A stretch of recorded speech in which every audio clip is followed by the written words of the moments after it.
You are now listening to the Counterflow Podcast, a place for dissonant voices and unapproved opinions. You get split in fucking half, but I call him the hologram graph. But I am the center inside the placenta of math. You clash with cyanide gas and die fast. Rhythmical equivalent of solids, liquid, and gas. We smash your sinus with the power of Lorditis. But I am the virus inside of the iris of Cyrus. Here is your host and humble narrator, Buck Johnson. What's up, you guys? Welcome back once again to the Counterflow Podcast. Thank you so much for your support, and thanks for being here once again. By the way, speaking of support, I've been getting a few new people signing up over at patreon.com/counterflow. Thank you guys for doing that. And if you're listening and you haven't done that, you're more than welcome to do it if you find some value in this show, as little as $1 a month or as much as you'd like. I truly appreciate you guys doing that. It helps keep the lights on, as they say. And again, I've said this many times, every dollar I make over there goes right back into this show. You've got my word. And speaking of dollars, they're not going as far as they used to, are they? I think at this point, we all understand we are experiencing the effects of inflation. And whether it's at the grocery store, we all feel it there. Unless you've got an electric vehicle, you've felt some higher gas prices than normal, that's for sure, especially relative to just a year or two ago. And if you own a business, you probably notice a lot of the supplies that you stock for your business have gone up quite a bit. And it's painful. It's not a good thing. I'm guessing most of you guys listening have a fairly decent grasp as to why we're going through a lot of this. And maybe some of you have a decent grasp on it and aren't always able to articulate it.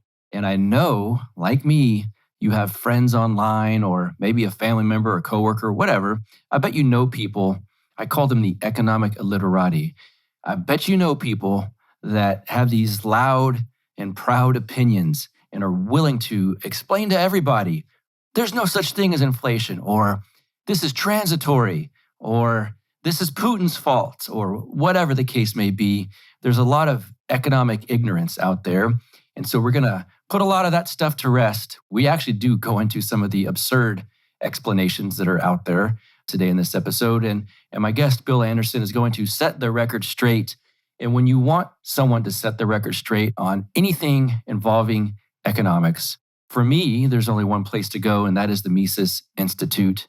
And that's what I did for this episode. I've got Dr. William Anderson. I call him Bill Anderson. He's back with us. He's a fellow over at the Mises Institute. He's a retired professor of economics at Frostburg State University. He earned his MA in economics from Clemson University and his PhD in economics from Auburn University, where he was a Mises Research Fellow. He's back with us here on Counterflow. Bill Anderson, welcome to the show. How are you, sir? Good. How are you doing? I'm doing well. It's been a long time since I've had you on. It used to be called Death to Tyrants, and I had you back then at some point. So forgive me for neglecting you for this long, because you're so good on so many things. And I was looking for someone to come on and talk about inflation, the economy, gas prices, and all of these things. And there's a lot of wonderful voices at the Mises Institute. And my friend Tho Bishop said, you should get Bill Anderson. Thank you, Tho. Yeah, he said he's always good. I said, oh yeah, duh. Okay. So before we get into all of that kind of stuff, for my audience that are new to you, go ahead and give a small introduction on who you are, what you do, and that kind of thing. Yeah, right now I work for the Mises Institute. I'm one of the editors. I'm retired. I was as a college professor. I taught economics for 20 years at Frostburg State University and at various places before then. Received my doctorate in economics from Auburn University in 1999, I've been writing on economic subjects for about a little over 40 years, and so and I've done the academic stuff as well as the popular stuff. I prefer the popular stuff because it actually gets read. Mm-hmm. Unlike most academic papers, but so that's about it. I'm proud alum of the University of Tennessee, but that was many years ago. I graduated in 1975, and so and another life round on the track team, things like that. but those days are long past. Yeah. Me too.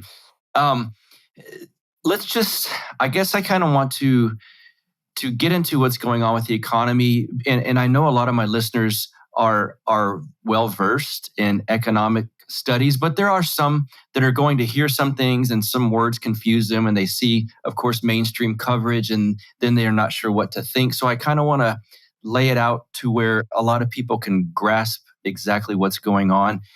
I guess broadly at first, we'll start with this. Describe the economy as you see it right now. Well, despite all the body blows that our elites and political classes have been giving it, I mean, the economy still manages to work pretty well. Not as well as it was, but we are definitely seeing, things were being undermined by inflation. This inflation is real. It's not caused by Vladimir Putin. If Putin had kept his army in Russia and not done any of these things, and we didn't have all the, brouhaha about Russian oil, we would still be seeing high gas prices. We would still be having high rates of inflation. For President Biden to call this Putin's inflation it's just simply untrue. So that is the main people. But here's the thing: what people don't understand is that inflation, they see it reflected in higher consumer prices. They go, yesterday at Costco, I went shopping. I could see the prices of things are a little bit higher. They're holding the line on the rotisserie chicken, of course, $4.99. But you see the prices of everything creeping up. All right. And so we think of inflation simply as the price of, consumer goods going up. But this has been around for a long time. But what inflation actually does, more insidious work, is within the production process itself, because it really distorts market prices. It acts as a wealth transfer from, frankly, from the middle classes, from the savers, the people that save money, that build their wealth through that way, through savings, and it gets redistributed to government and also to people in more speculative trades. And so it's a wealth transfer as well. And that is the much more insidious part, because when this round of inflation is done, it depends on how long it lasts, whole groups of people see themselves going backwards. And, it's just people like us. I mean, almost all of my wealth is through savings. And so I don't own, other than my house, I don't own property. I don't own, right now, I got out of stocks because I just, didn't trust them. But people like us don't have a lot of wealth built into these other things where during periods of inflation, they're going to gain in value. It's not just residential property, but anything that's a fixed asset. Gold, for example.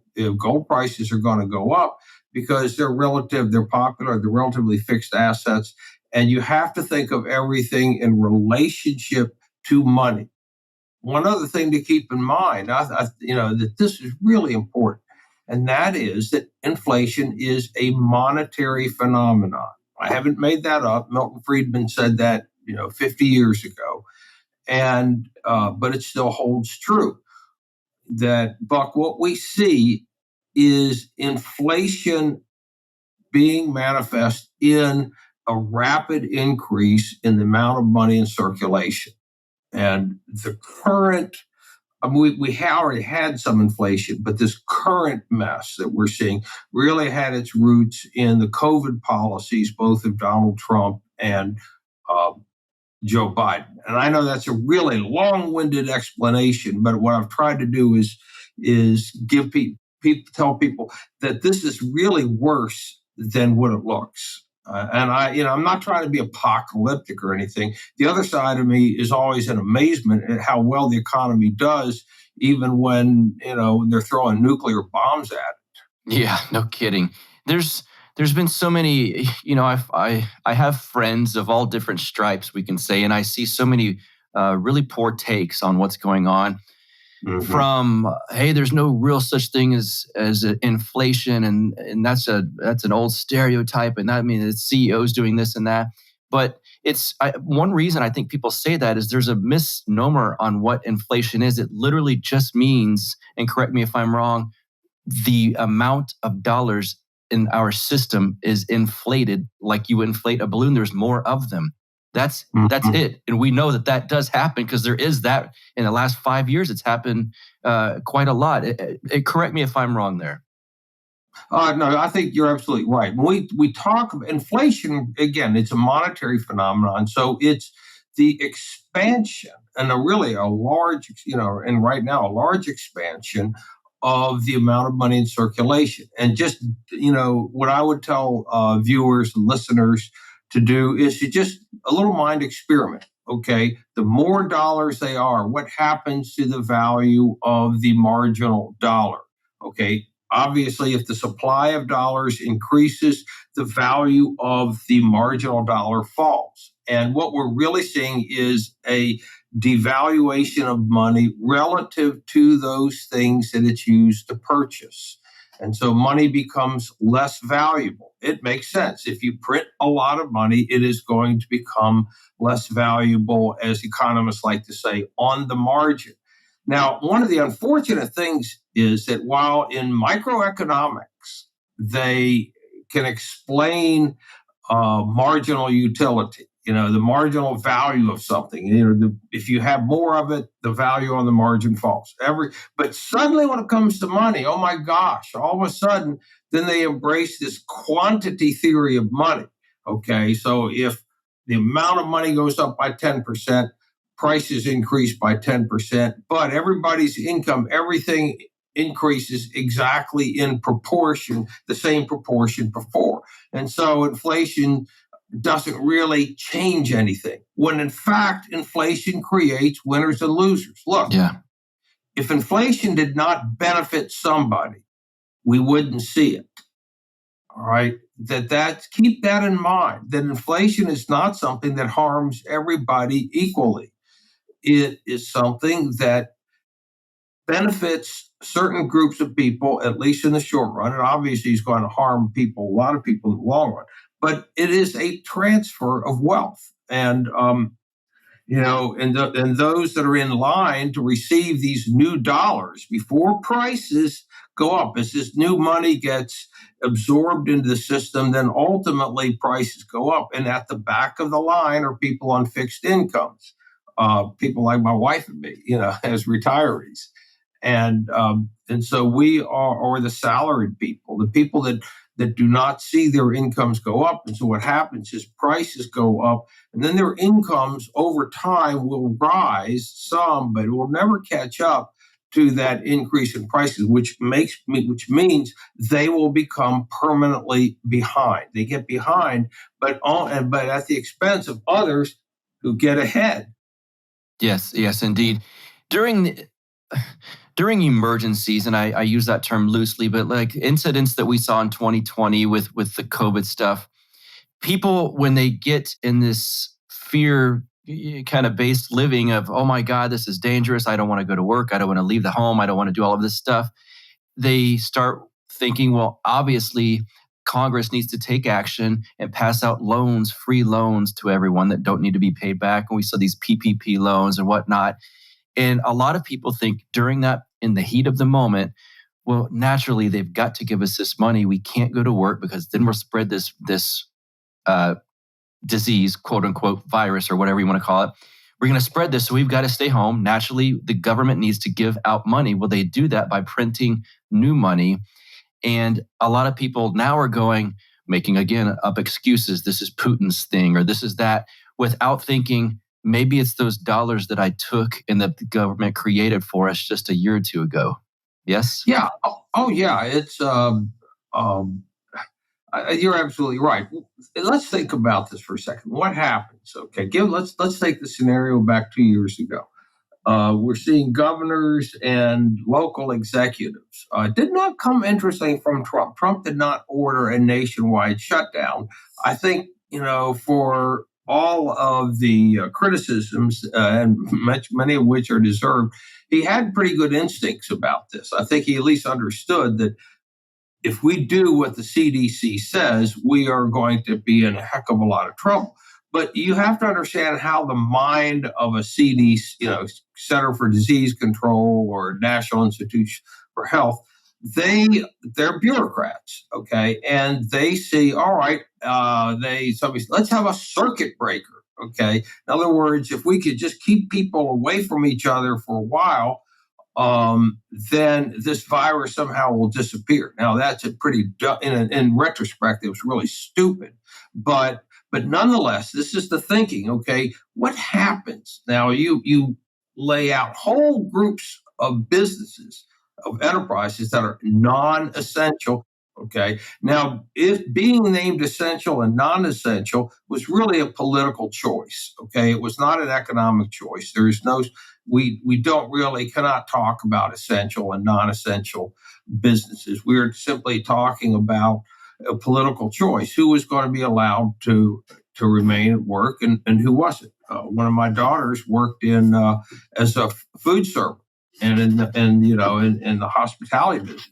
She found herself out of work for a long period of time. And here's the thing: a lot of other people did. And let's be honest, who were the ones with the non-essential, who got nailed in the non-essential, don't show up to work thing? People who were not politically connected, people who were on the lower end of the earnings scale, people who could not really afford, who to a certain extent were paycheck to paycheck. These were the people that got cast aside. And nobody, governments, everybody, governments didn't lay off people. There might have been some local governments lay off some, but for the most part, governments did not. I don't think Google didn't shut down. Facebook didn't, and whatnot. And so, and also a lot of people who could, we call the Zoom class. They could conduct business through Zoom. Well, there are a lot of people out there who can't conduct business through Zoom. But it goes even farther. Let me give you an example. All right, you shut down restaurants, okay? Okay, but let's go back to the suppliers. Who supplies food for the restaurants? Okay, now all of a sudden they have no orders, so they have no income. What do? They might already have crops planted, but now, it costs to harvest them. They don't know if they can sell them. So now you've eliminated suppliers, okay? And you've taken all of the people in those supply lines and you've relegated them to the unemployment lines. Now, it's very, very difficult to make this switch from growing food and providing food for restaurants versus for the supermarkets, okay? Because now all of a sudden people are buying more food at supermarkets and before depending more on that. So you have that change, but you don't have the mechanism there to be able to adjust to it. And specifically then that what you had where people put out of work. Okay. So now what do they do? Well, okay, let's keep in mind, and this is, I'm not trying to sound conspiratorial on this, okay? I'm not a conspiracy guy. But now the banks are getting worried. Why? Because lots of people owe them money and people out of work can't pay the bank's money. What to do about this?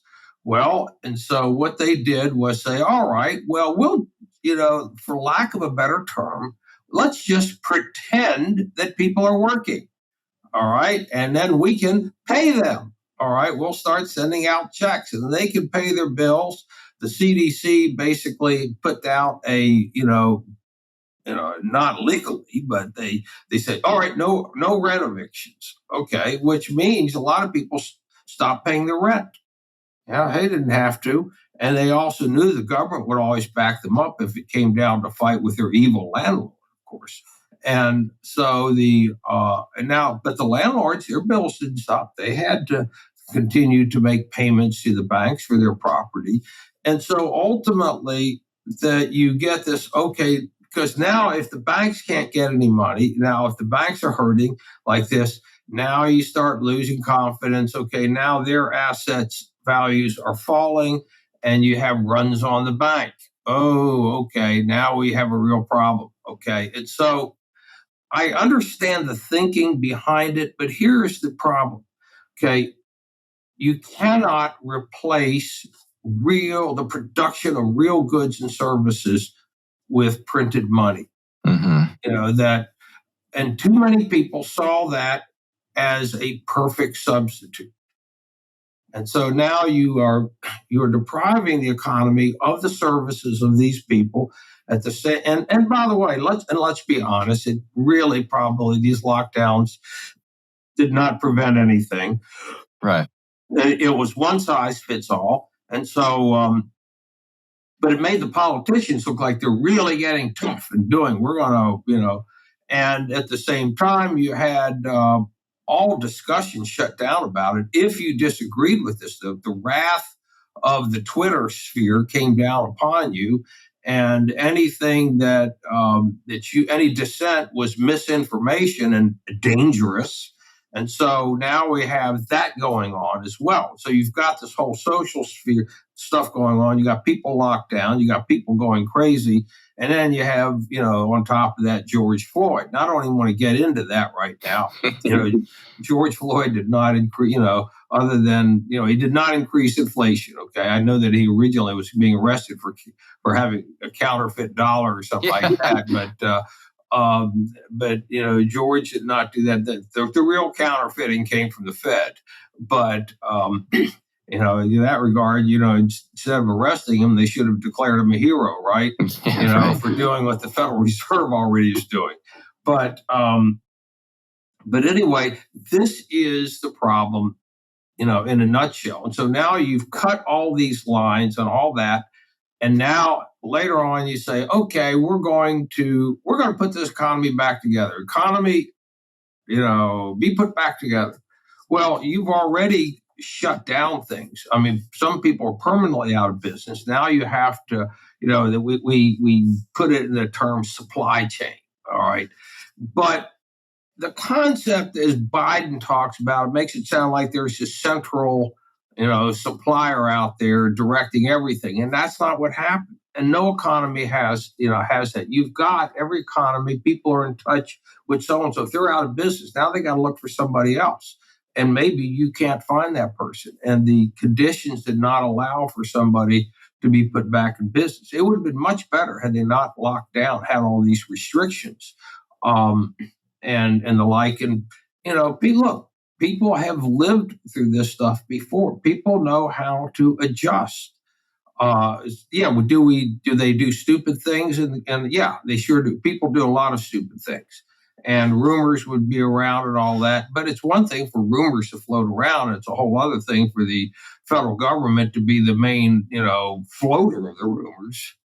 And so this is, so you basically are, that you've got the government, at all levels, throwing hand grenades into the economy and then blaming capitalism when stuff blows up. So that's, in a nutshell. So what they decided to do was print money, to, stuff money in those cracks that they had already created.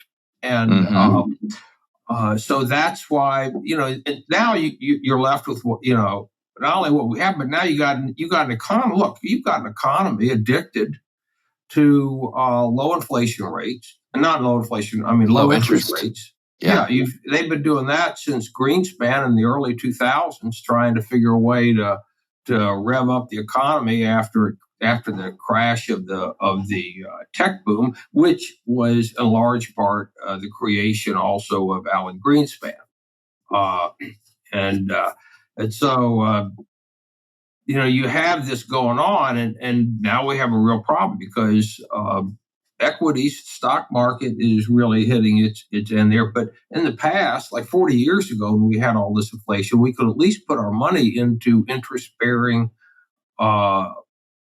securities that would at least allow you to make up some. Now what we got is 1% and 2% kind of stuff. And that's terrible. So, I mean, like guys like me, I'm leaving my money in cash, at less than 1% right now. And, I don't want to touch anything. So that's turning into a real problem. And I don't see us being able to get out of it anytime soon because, frankly, the people in charge they're either woefully ignorant or they're woefully dishonest or a combination of both. And if you remember just a few months ago, it was transitory. Or is this transitory? And you know that they handed out papers with talking points. And, it was just all talking point. It just, like they could just, speak and the economy does something. One of my favorite sponsors is back with us here on Counterflow. That would be Texas Scorecard. Anytime you want to find out anything that's going on in the Texas political scene without a bad propagandized media narrative, just visit Texas Scorecard. They were founded in 2015 by a former Ron Paul congressional press secretary.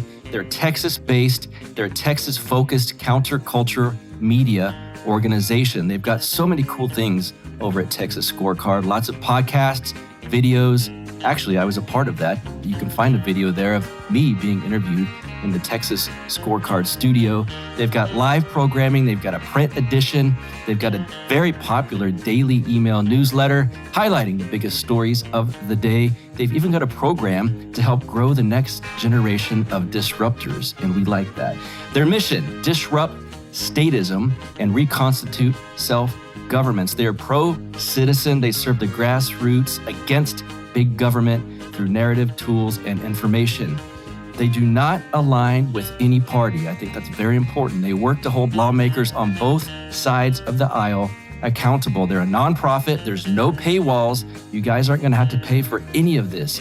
The reporting is always free. Find them on all social media channels by searching Texas Scorecard. They're on Facebook, Twitter, YouTube, all of that. You can sign up for their free daily newsletter at texasminute.com. That is texasminute.com.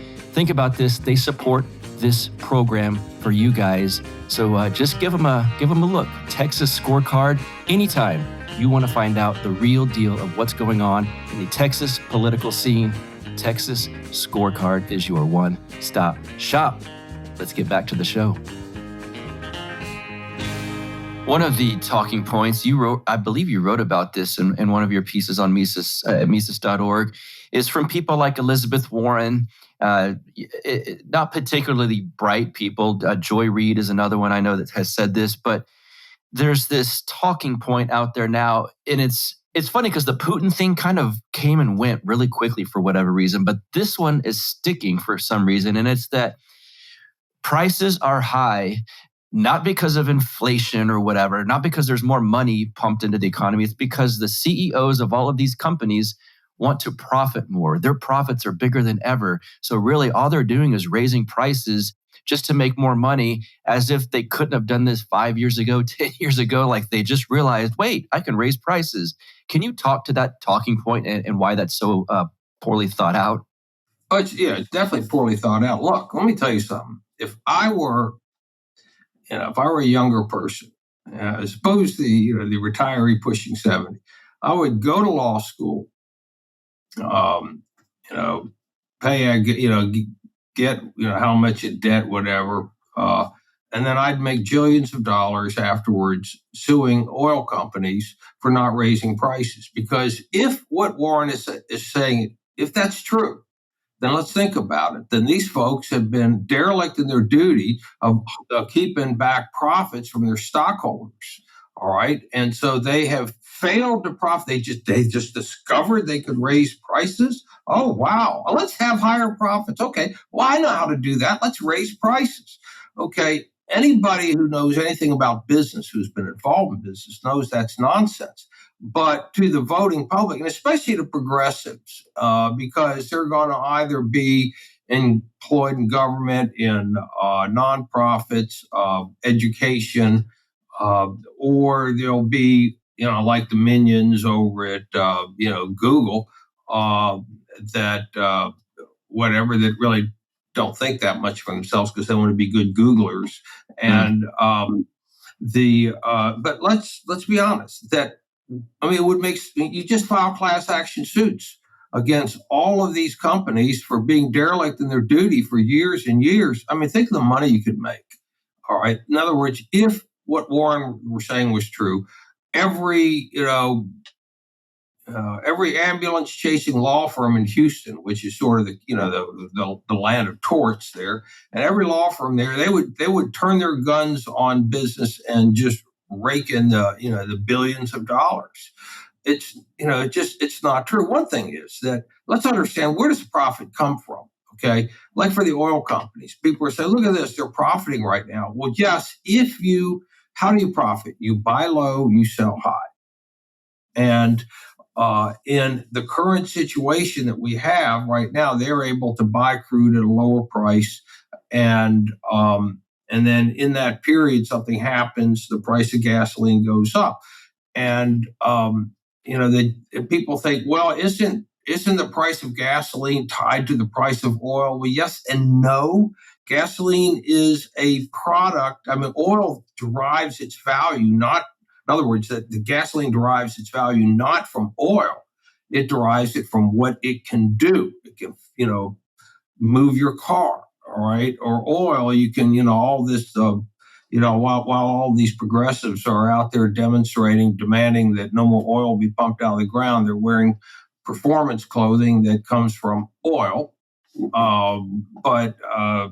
But nonetheless, that start thinking about that. The gasoline gains its value from its use. Oil gains its value from the uses. It used to be just a nuisance product. Nobody wanted it. You drill for oil back, before the development of kerosene, and you were ticked off because now, you got this stuff coming up, this bubbling crude. What is this useful for? Nothing. And so that. What you see right now is that you've got extraordinary amount of demand, through people having dollars, that you cannot, let's say if every company decided to raise prices and the amount of money stayed in circulation did not increase, you'd be running into a brick wall pretty quickly, because then people's incomes would definitely not be going up. And now all of a sudden they're facing higher prices. So you would start seeing economizing. So relatively speaking, what would happen was if, one price went up, you'd see other prices by necessity having to go down, and relative prices would fall. Okay. That this is being fueled by an increase in the amount of money in circulation. All you got to do is look at the charts I can't show you here, but I was looking at the Federal Reserve of St. Louis, which has a lot of data. If you look at the supply of M1, it's June, and it's going up, 11, and then all of a sudden, 2020, like this, and now the Biden administration, it's this way, and it's kind of curving up again, and that is also tied to policies by the Federal Reserve System. After September 2008, you can see it on the chart. It's clear.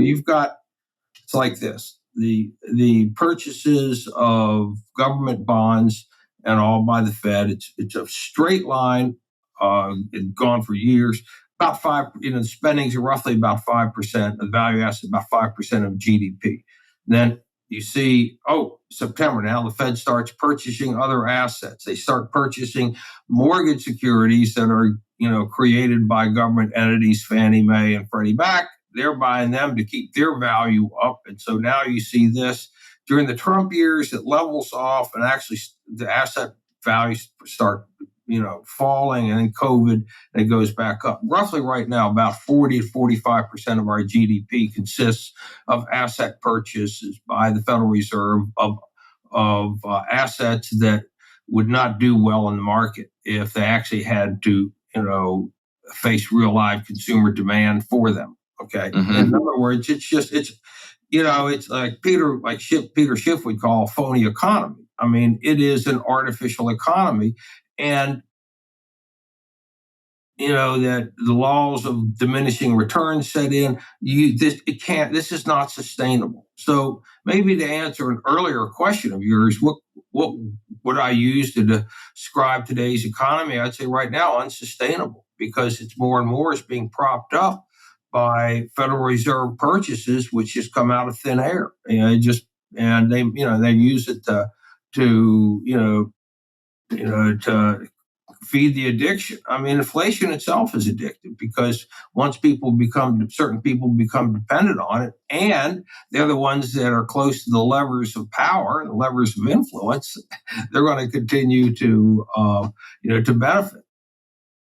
Are there things about gasoline prices separate from, let's say, meat and all of the things that we see at the grocery store? They're all going up at a little bit different levels. Are there things that the Biden administration specifically has done to have an effect on fuel prices? Because, of course, all this money was being pumped in under Trump's government too. We understand that in 2020. But there was something seems to have happened, and maybe I'm wrong. That's why I'm asking you this. When Biden became president, gas prices have slowly risen, and now, of course, they've spiked from what we haven't seen in quite some time. What did he do, if anything, to make this happen? Good question. All right. This is something, because you see a lot of memes around on Facebook by Democrats and the Occupy Democrats and all that. My friends on the left like to put this up. Joe Biden didn't do anything. There are thousands of leases that oil companies are not even pursuing. The Keystone Pipeline was years away, and it did not change a drop of oil. In other words, all this stuff. Okay. See, in one sense, that's true. Okay. But let's understand something. And that is that a price of anything, especially of commodities, you're looking at two things. You're looking at present demand, but you're also looking at the future, especially what are future supplies going to be like? Well, the Biden administration has been attacking the oil industry on a number of fronts. A lot of it's really quiet. You don't see it. One of them has been, with the, killing the Keystone Pipeline. Understand what the Biden administration was doing. It was telling the oil companies on a political whim, we're devaluing your capital. So all that expense, all the plan, everything, just that the billions of dollars spent, just all right, value goes to nothing. Okay, that has a real effect. Okay, and also that they have made it clear that they want the oil and gas industries to be destroyed. They do not want them. They believe them to be illegitimate. The Securities and Exchange Commission is working with activists to make sure that to starve the oil and gas industry of capital. You have banks that are refusing to lend to that because it's now green investments. It's these so-called sustainable and green investments. I forget what they call them, but that it's this whole notion. Okay, and now you're getting into into these large institutional funds, and they're now saying, okay, they're treating oil and gas. It's like I don't know, like they're making Zyklon B or something, and and so what ultimately happens is that you send a message to the oil companies that your capital is at risk and your future supplies are at risk. We are going to ensure that we're going to make it harder for you to stay in business. You're going to have to fight off legal challenges. We want you out of business.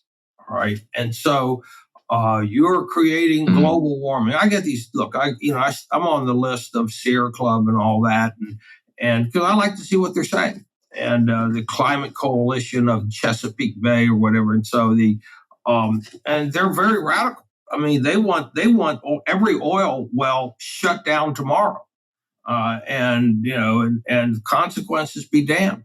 And so, and you see, Pete Buttigieg say, "Well, you just go out and buy electric cars," and let you think, okay, let them eat cake. This is very much a let them eat cake attitude, because who needs these fuels the most? It's not the wealthy people, not the billionaires who can buy their $150,000 Teslas. It's the regular people.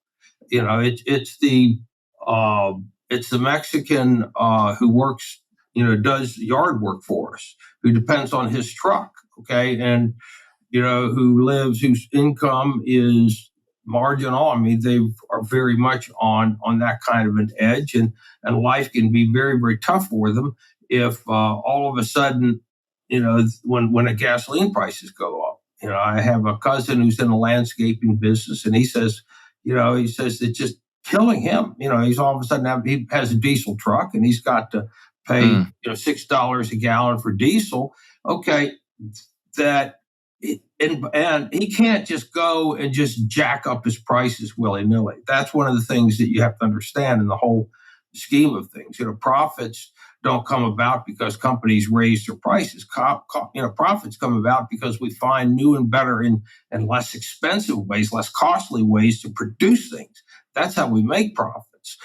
And but by going after the oil companies and threatening their future supplies, that has an effect on the present, all right? Because and it has the effect of driving up the price at the present time. That's what's happening. And you're not going to see Elizabeth Warren. You're not going to see any of the news broadcasters, whatnot. You might see kind of crudely talking about with Fox. I don't think they really pick up on it, though, what's going on, because people think of immediate supply and demand.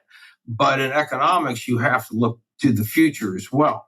Another thing to keep in mind is that you look at the price fluctuations of those things that are traded on commodity exchanges versus what we see in consumer goods. Consumer goods, you'll see this kind of thing here, but on the commodities exchanges, it's like this, much more volatile. These are highly organized markets, people, and they're very sensitive to the present situation and to the future. And so, that's why I used to ask my students, who would you trust more to get long-term weather forecasts? The person the meteorologist on your local TV show, or the person who makes a living growing grain?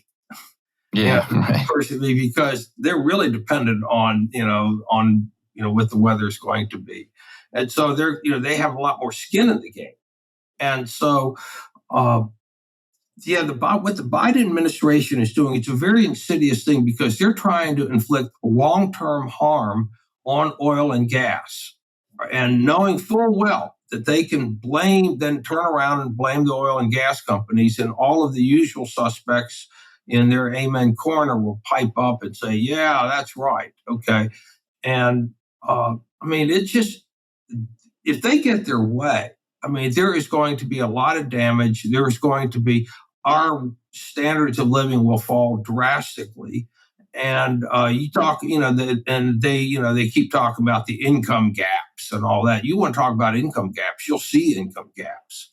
So that part is really, really insidious. I have nothing good to say about Joe Biden for what he's doing. At least with Trump, had good instincts about the oil industry. He understood that. He understood that a lot of this climate change stuff is just, frankly, nonsense. I'm not saying, before you label me a climate denier, of course, human beings are going to have an effect on the climate. If probably not as much as you think. And the second thing is that if California, for example, if they actually were able to carry out all of their climate plans, it would have no effect on temperatures, no effect on rainfall. You would have just as many wildfires and less ability to fight them. None of those things would change. In other words,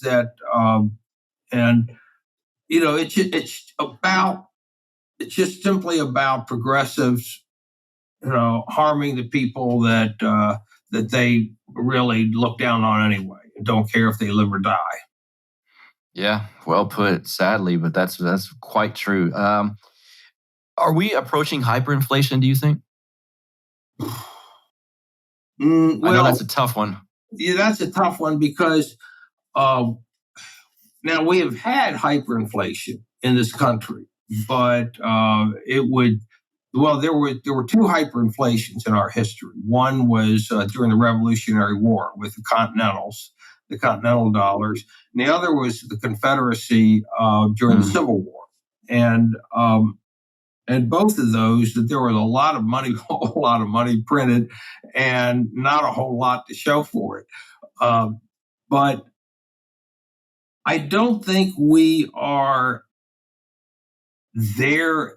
I'm not about to put out the threat of hyperinflation. I will say this: all hyperinflations start out as small inflations, okay, and then it's going to depend on what happens in the with the Federal Reserve, with the government right now. That nobody in Washington really is willing to say the truth about what's going on.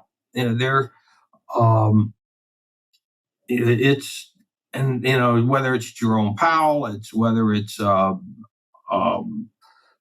George Akerlof's wife, was all of a sudden I can't think our Treasury Secretary Janet Yellen, or any of the others.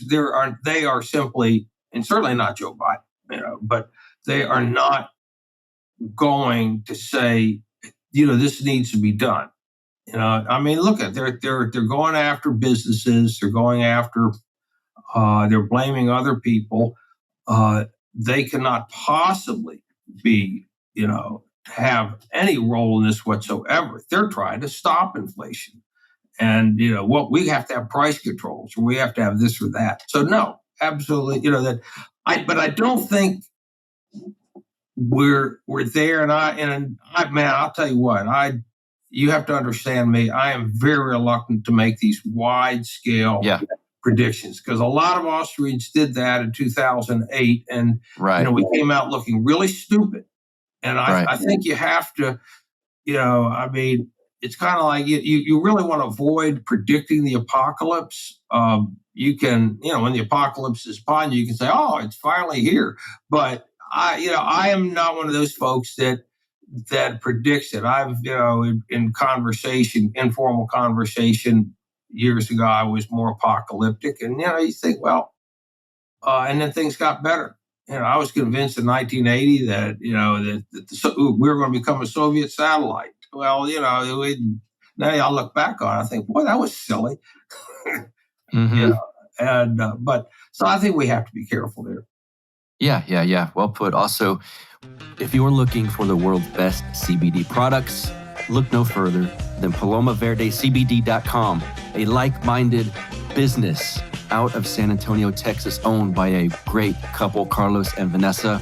They love the show. They're supporting the show. They're giving you a discount when you buy these products because you like this show. We'll get there at the end here, but I've been ranting and raving about the sports cream for a long time. It is the best.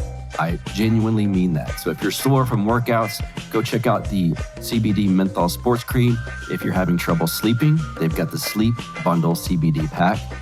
Maybe you've got pets like I do, like my two French bulldogs, Lux and George, that experience inflammation in some part of their spine or their back legs or whatever. Well, look no further. They've got the pet tinctures and the CBD dog chews over at PalomaVerdeCBD.com. Do you have anxiety at all? Well, there's CBD gummies over there. Are you stressed after a long day? There's CBD bath bombs over there. They've got this new CBD massage oil. Carlos, one of the owners of Paloma Verde, keeps asking me if he can use it on me. I've not allowed him to do so yet, but I suspect that their CBD massage oil is quite amazing. So go check that out. All things CBD related you will find at PalomaVerdeCBD.com. And since they support this show and they want to help the listeners of this show get a discount, I've got a promo code for you. It's BUCK, B-U-C-K. Just enter that at checkout. You will get 20% off of your order. That is BUCK, WCK at checkout over at palomaverdecbd.com. Tell them I sent you and enjoy the products. I know you will. Let's get back to the show. Where do you, well, let's ask it this way. What could they do that would be helpful in your mind? Well, for one, tell the truth. Yeah. And I think that would be the first thing. Oh my, you tell the truth. Is that possible? But the other thing they're going to have to do, and listen to me very carefully, folks. That you have to understand that the standard macroeconomic view of inflation is that the way you fight it is you have the soft landing. You bring it down gradually, okay? And if you could do that, the economy won't really go into recession. In the Austrian view, the recession is not caused because we start fighting inflation or raising interest rates or whatever. What happens is that during these periods of inflation, that you start seeing capital development go in a way that's not sustainable. And so and with the recession is actually when these particular, what we call malinvestments, are liquidated, and you have to get back to what the economy would do left to its own devices. I mean, economies are always trying to recover. They really are. And we do have a marvelous economy in that regard. It's beyond anything that, I look at the affluence of Americans and I'm just kind of stunned at times. But I think that you would have to cut back. Paul Volcker, he just, boom, all right, all right, this is it, people. And we had a severe recession, but guess what came out of that severe recession? Not only a long recovery, but they built the basis for the economy that we have now. Now, one of the things that had occurred in the Carter administration was the deregulation of transportation, and also they did financial deregulation, which helped a lot. And then they did they laid the groundwork for telecommunications deregulation. If we had the old regulatory structures that existed during the 1970s, our economy would be much weaker. We'd be less able to transport goods. The internet, as we know, we would be well behind where we are now. And so, because they had to, develop fiber optics, that's what allows these cables to carry this much information, that they could not do with copper wire. You and I, we'd be sitting for an hour or two just trying to we wouldn't be talking about this. You wouldn't have Zoom and you wouldn't have these things like that, things that really enable a lot of communication to happen quickly. But I think that they would have to be willing. You got to let interest rates go up to whatever they are, whatever the market allows them to be. That will siphon off money from equities. The equities will have, equities would fall, by the way. In the short run, they would lose value. But you would then have, more orderly transfer of resources to where they actually could be sustained, where their production could be sustained. Right now, it's not sustainable. And, you had Paul Volcker, you had people, and Jimmy Carter, frankly, was willing to start fighting inflation, even though it meant a recession during his presidency at the end of it. And, but he was willing, to take the heat there. I mean, I think Carter deserves a lot more credit than we give him. I tend to say his. I mean, look, I don't look at his as at the time it seemed like a failed presidency. In the long run, a lot of stuff that he did was not failed. The other stuff that he did was not very good. Okay, but I think that you would first. The reason I don't see this crowd being able to do that is because they're not honest people. They're not willing to get out there and say, okay, this is what we've been doing. the Federal Reserve has been propping up this economy through purchases of underperforming assets for years. We're going to have to let those assets go, which is going to mean some short-term havoc in the housing market and in the lending markets for housing. And but if prices would go down, you'd start seeing prices come back into balance with each other. It would be within a year or so, it'd be a lot easier to start building houses, new supply of houses and stuff. And so you would see, it would take about a year, but the economy would recover. I mean, that's one thing. The Keynesian view is that once the economy goes on a downward spiral, unless government intervenes, that it'll continue to go until it crashes and we're just in dystopian hell forever. And there's no reason that we'll ever get out of dystopian hell. I mean, that's the Paul Krugman view. Krugman, if you ever read his columns, that's his standard view. And Austrians say that's nonsense, that you would have a recovery if the government allowed the recovery to go on. But right now, what you have is the government blocking a real recovery. So it would be tough. I mean, I agree with you. It would be tough, but it would take somebody in office with enough courage to stand their ground. I'll give Reagan credit in, when he said stay the course in 1982, that it looked like, that. And in 1983, the Democrats, it was going to be, gosh, anybody get the nomination is going to win because surely Reagan's going to get blown out. What happens in 1984? He wins every state but Minnesota, and he only lost that by a few thousand votes. And you have to understand that we can have a recovery if, it's to get rid of this. Short term, we're going to have a recession. It's going to have to happen, but we can have a recovery on the other side. And unfortunately, they're using all the wrong tools right now, trying to prop up prices, prop up wages, and being punitive in the way that they go after companies and the like, and trying to destroy the oil industry, which is oil and gas are two of the most productive industries we have in this country. And we lose them, we're going to lose a lot. In closing here, I like to ask some of my guests this. I'd love to ask you any books that you recommend just off the top of your head that deal with some of the stuff we've been talking about? I've not read anything currently. That's a good question because a lot of the stuff that I read tends to be, like I'll right on my desk, I've got Murray Rothbard, nice. Economy and State. I refer to that a good bit when I'm looking at things, when I'm trying to get a sense of the economy. Most of the stuff I read is really outside the realm of economics, or if I'm traveling, I just buy some cheap detective novel or something like that, because it's easy to read on the plane. And but still, I would say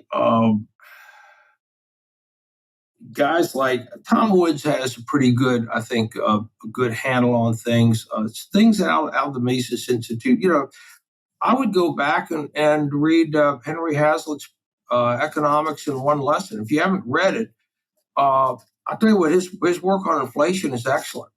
It's just he doesn't identify the Keynesian school or anything like that, but he just talks straight about what's going on, and I would highly recommend that. I would recommend Murray Rothbard's "What Has Government Done to Our Money?"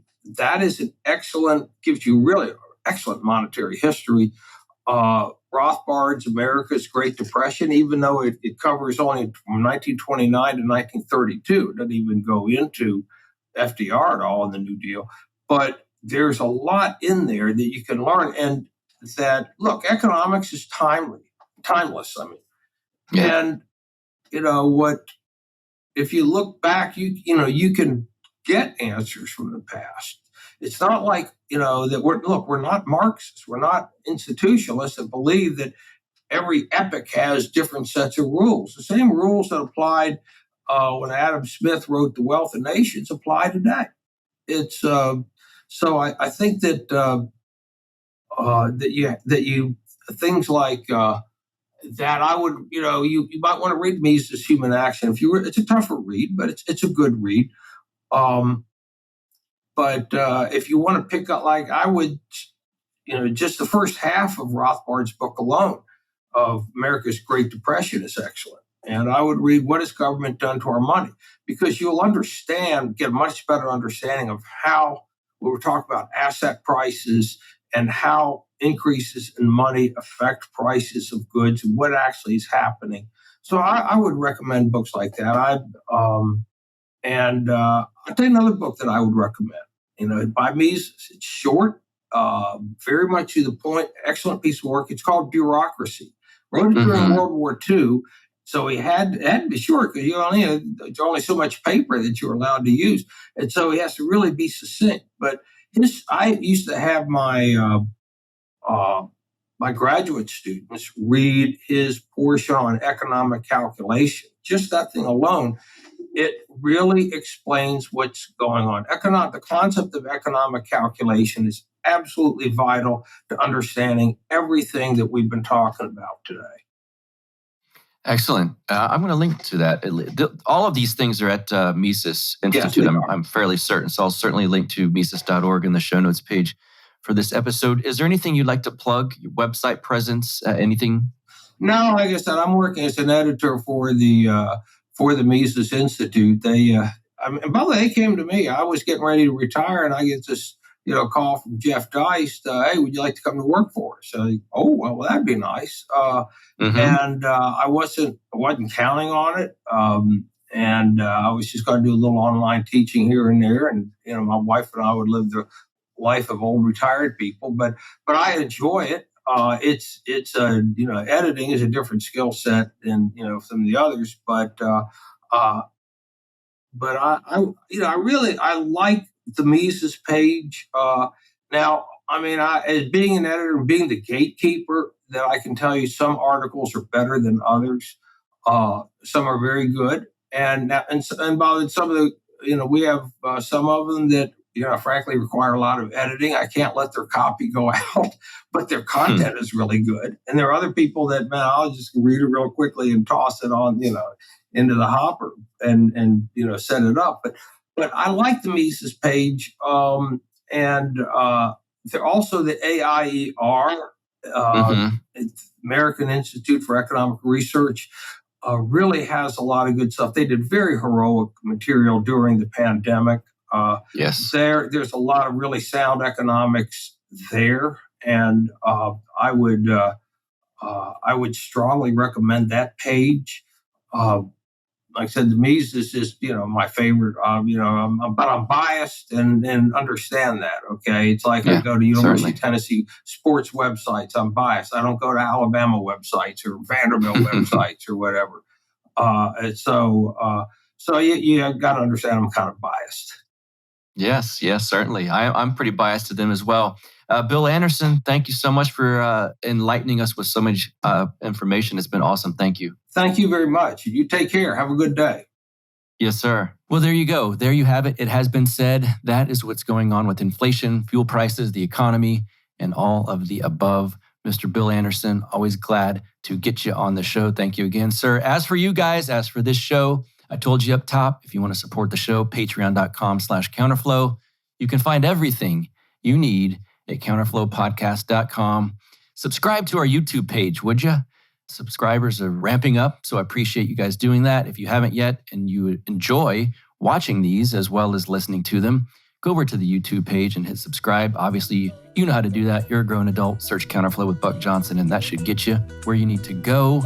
Follow me on Twitter at BuckRebel, BuckRebel. Thank you so much for being here. Have an excellent week. We'll talk to you soon. You get split in fucking half, till I call the hologram brass. But I am the center inside the placenta of math. You clash with cyanide gas and die fast. Rhythmical equivalent of solids, liquid and gas. We smash your sinus with the power of Lord Titus. But I am the virus inside of the iris of Cyrus. Like the sound of the Counterflow podcast? Our audio production is provided by Podsworth Media. Check them out at podsworth.com.